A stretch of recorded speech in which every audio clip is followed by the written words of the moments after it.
This is Katie. And this is Derrick. Welcome to the break room.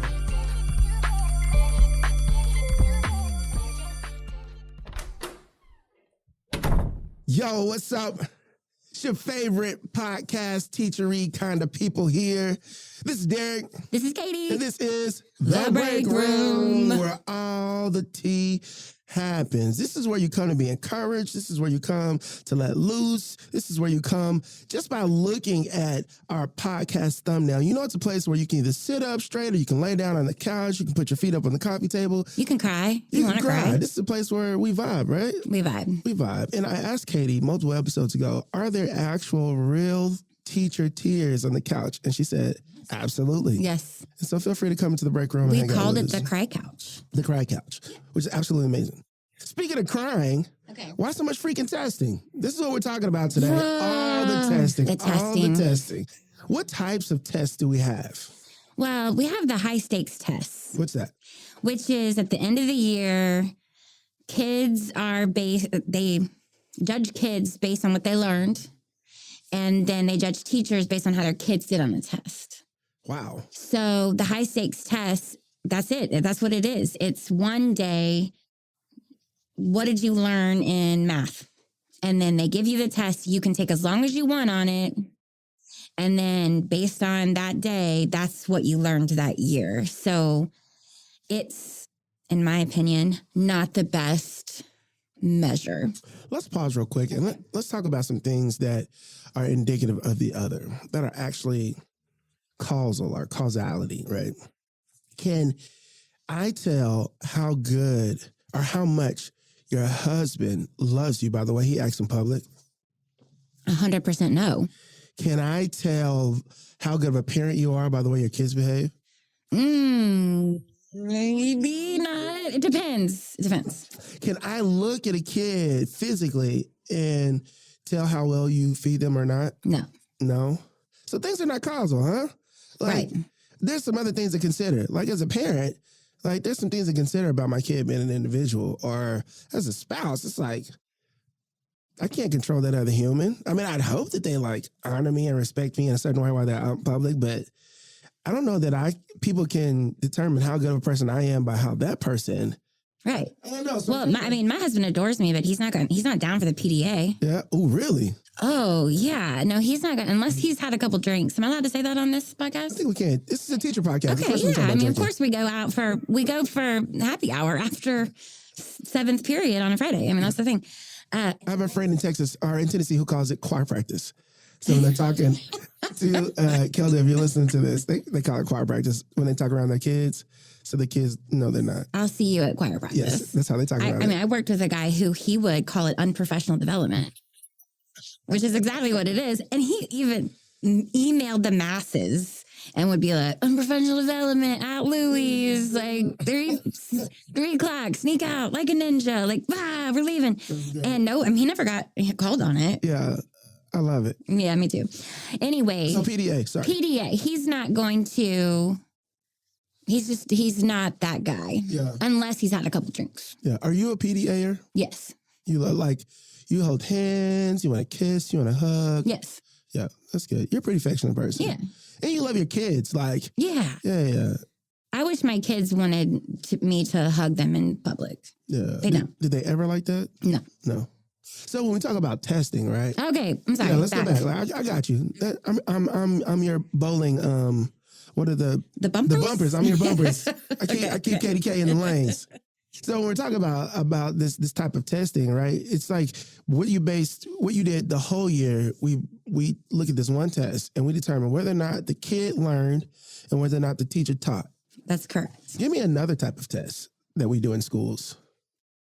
Really, in my experience, I make sure that my class is project-based. Okay. So just because if they don't do well on the test, because some kids aren't going to do well on the test. They never are. Yeah. They're not test takers. The questions, they could try as hard as they possibly could, and they aren't going to pass the high stakes test at the end of the year. Yeah. Does that make them less valuable? Does that make them, they shouldn't be able to pass a class? Because what if they are? What if they should go straight into trade school and become a welder and make hella cash? Right. So a lot of my stuff is project based. So you're not just going to fail my class if you're not a good test taker. Right. But I still teach how to take that dang test because it does affect their lives, unfortunately. So if you don't pass the 8th grade reading test, you can't get your license. And funding is based on testing too, right? That is correct. How do But you I feel about mean, that? the test companies are making a lot of money. Yeah. And I think you've got to get teachers involved to actually write them because some people haven't been in the class for so long. They're the ones writing the test. And they're writing the test. I heard, and you can tell me whether or not this is true, that prisons are built based on reading scores in elementary school. I feel like I told you that. Did you tell me that? I might have told you that. So it's true. It is true. 3rd grade. 3rd grade. So prisons are built on 3rd grade reading tests. If you fail the 3rd grade reading test, you're more likely to go to prison. So we have all these tests, and it sounds like the tests aren't really for the kid, for the student. Well, I just don't think they're going anywhere. So I feel like at some point you have to kind of understand that this is happening and that you can help the kids get a better test score with some tricks and some tips and some things because it's not going anywhere. It's not in my circle of influence. And so we could talk about project-based and applying the stuff to the world and their real lives. But at the end of the day, what I hear a lot of teachers who are defeated, what I hear them say is, I have to teach these kids how to take the test. I got to teach to the test. Is that a real saying, like in classrooms? Yes. And teaching to the test doesn't mean you're boring, doesn't mean your kids aren't getting what they need. Like you have to be creative with it. I saw my test scores go up when I started group quizzes. Yeah. And it just was born out of my brain and that I wanted to gamify something. Yeah. I had to give this quiz that the district was making me give. And so I put them in a group and I said, you can't call me over until you have fully talked about every single question and, written it down on the bubble sheet, which is a Scantron. But whoever gets the lowest grade in the group, everybody gets. Ooh, the lowest. So no one can be like, oh, I'm just going to do it by myself. I don't care. Yeah. Because so then they really start to listen to each other's brains. Yeah. And so a kid who struggles with test taking skills paired with a kid who doesn't, and they can listen. Yeah. How they break it down. Okay, we know that B's wrong. We can take out D. So it's between A and C. Let's look at the, how to annotate a test question. Yeah. Is that going to be life-changing for them? Maybe, because they have to take their ACT and they have to take the SAT and they have to do these high-stakes tests at the end of the year. So, but I just think it's a small fraction of what we have to do as teachers. And it sucks. It does. And to me, when you talk about group-based quiz or group quizzes, or the way that you just described that process, I think I would learn more in that setting, right? Because now I'm able to hear all the possibilities. I'm able to exclude some. I'm able to consider most versus me in my own head trying to figure it out. Right. Well, you think about how we work as an adult.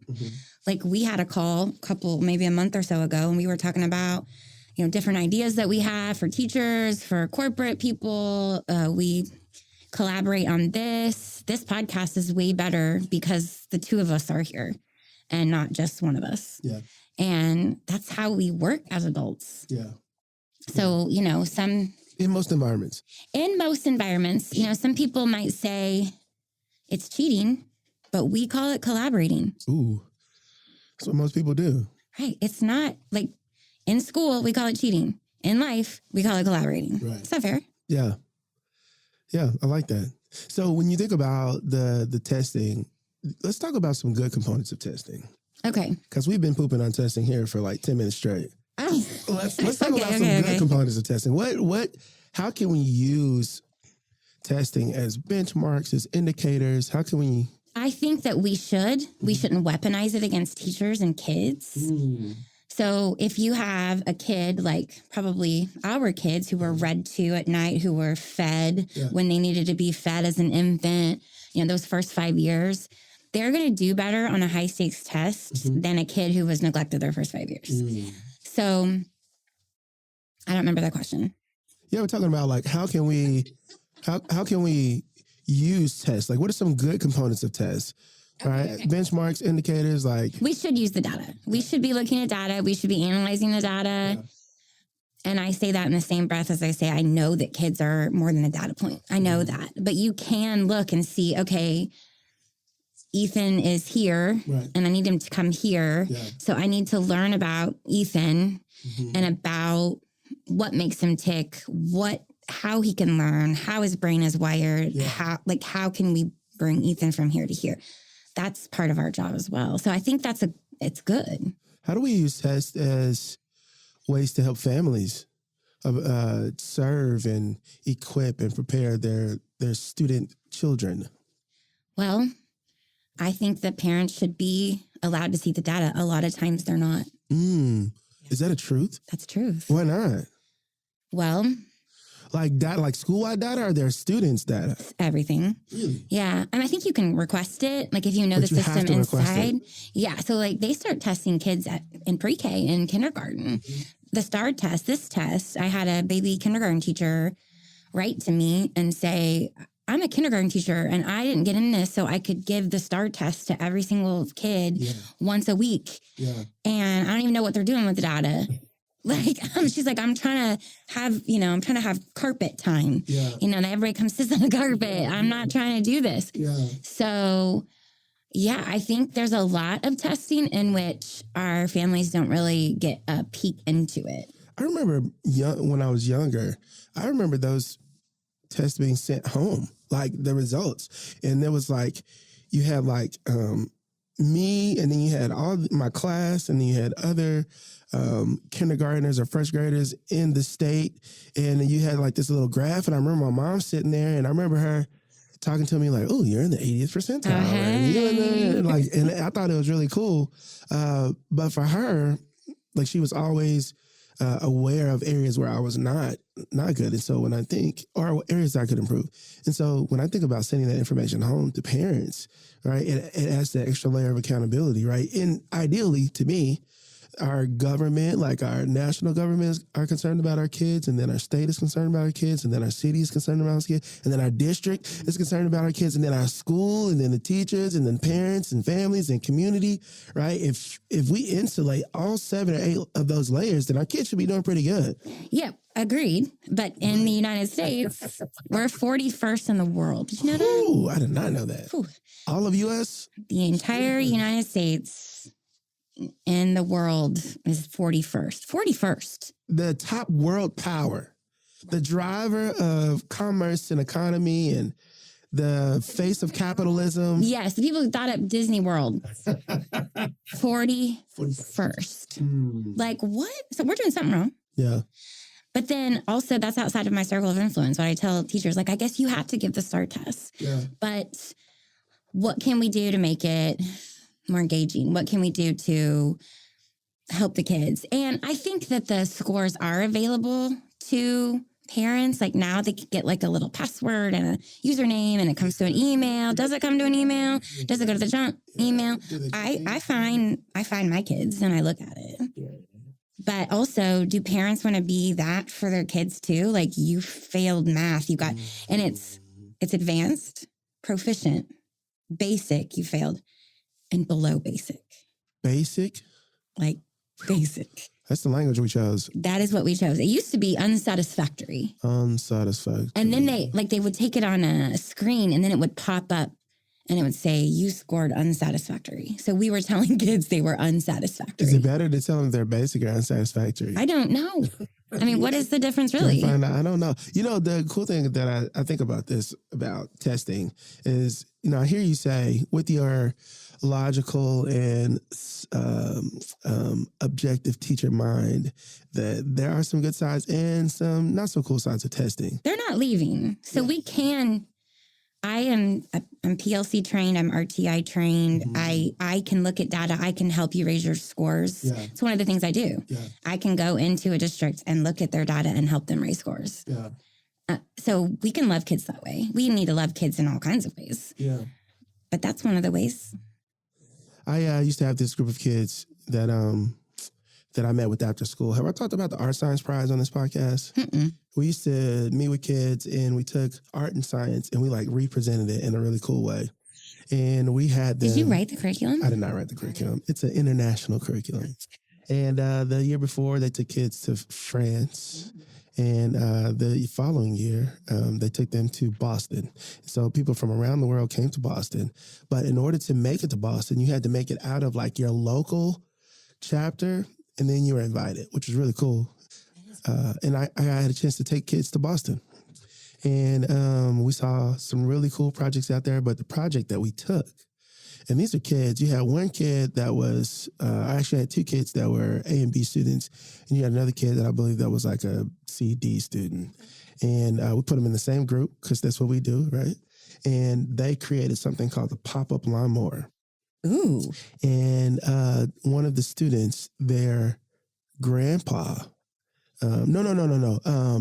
the superintendent for Metro Tech died cutting his grass, right? Like had a heart attack. It was hot. He came in and drank a Coke, passed out, never recovered. Yeah. And they kind of hit the students and they were like, what if we created something where we didn't have to be outside cutting grass? And so they're like, what if we created something that cut grass like a sprinkler system?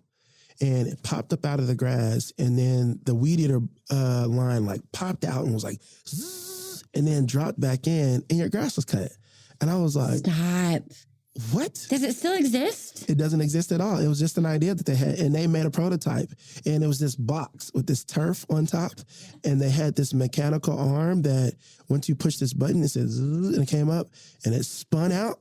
And then once you hit the button, it stopped and it went back in. Stop. So cool. Did they patent it? Did they try to get it? Okay. You need to get back in touch with them. Yeah, I keep in contact with two of them. One of them has graduated double major from UCO.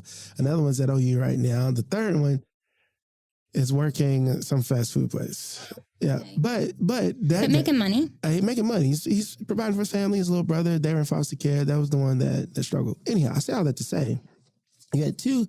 One was Hispanic, one was white. Both had supporting families, infrastructure. The other was a mixed kid, and I'm being super general right now. And he was in foster care, and he had two younger siblings. He wasn't in foster care. Sorry, his dad was away, and so he was living with people. So essentially, they were like couch surfing, and it was just like he just had a rough situation, and he was like, bro, I'm not stupid. I'm sleepy. Right. Like, he was like, there's a difference. He was like, everybody treats me like I'm stupid. I'm literally just sleepy. I'm tired. Yeah. So he didn't wake up, like, because he was up all night and he'd go to sleep and he had to wake up, catch the bus, and he'd get to school, and he was struggling through his first 3 or 4 classes. And like, I don't wake up until like 3 or 4 o'clock, which is when I come here because it's after school. And so we got the best of him at the peak of his day. And then he would go to work and he'd work a late night and then go home and he'd sleep and he'd go all over again. And so it was really cool to kind of see that individual thrive in that way. And it was pretty solid. But I say all that to say that I think tests can appear and be presented in multiple different ways. Agreed. Right? It's not Scantron. Wait, did it still use Scantrons? Okay, it's not Scantrons. It's not, everything multiple choice, fill in the blank. It's not always sitting down with a paper or an electronic device and choosing the correct answer. Sometimes what I think is group work and projects, which I absolutely love that you said. And I had a teacher that I loved in high school. It was a physics teacher. And he came up and he said, Derrick, you got this answer wrong. Do you know why you got it wrong? Exactly. And I said, yeah, like after I turned it in, I forgot that blah, blah, blah. And he was like, go back and do it again for me. Right. I went back, did it, came back with the right answer. He gave me half credit, which I thought was cool because it was more than 0.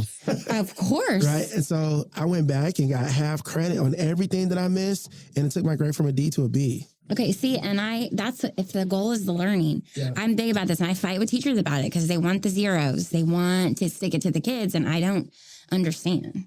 Like, let's say the kid missed 38% of their test. Yeah. Like, why not hand it back to him and give him a thing of sticky notes and be like, get the right answer this time, write why you got it wrong, write why the right answer is right. Yeah. And I'll give you some points. Yeah. Why not? Yeah. I don't get that. Yeah. Okay. We had the school bell. I hate to cut. Oh, testing. Okay. I know. I hate to crash it, but we got a question for you. Okay, I'm ready. Right. I don't get it. I don't like it, but I have to do it. This is the question that was submitted today. I don't get it.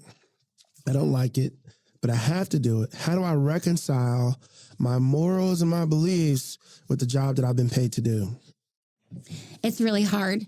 And it's one of the reasons I say we work inside this bubble of brokenness. Yeah. That if the district is making me do something, or the state or the national government for my kids, I have to do it. And if I'm not there to do it, then somebody else is going to be there to do it. And maybe they don't have the best interests for my kids. And maybe they don't. So I'm going to give the STAR test, but I'm also going to create experiences for them. I'm also going to love them through hard things. Yeah. And I am not going to burn out on something that is outside of my circle of influence.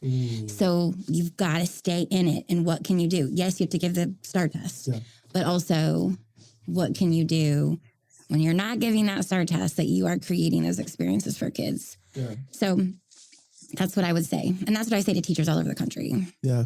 And if I can repeat kind of speaker listener technique, like what I heard you say was, okay, let's hear it. Is that you don't have to do one or the other. You can do both. Yeah. And you can do both well. Yeah. You can teach to the test, but you can also encourage and love on students and give them a different perspective.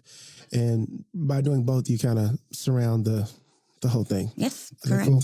All right. Yes. That was the bell, teachers. I'm so sorry. You must get out of the break room. You got to go back to class. Get off the cry couch. It's time to go back. I know you want to hang out with us. Give the STAR test. We can't, but you can't do it. You can't do it. So thank you so much for hanging out with us here. I hope you go back and have a great, wonderful day. Love on your students, hallway leadership, gamify your classrooms, do the testings and do the things. Do all the teacher things. Doubt, Derrick and Katie loves you. And we're so glad you stopped through. This is Derrick. This is Katie. And this is The Break Room.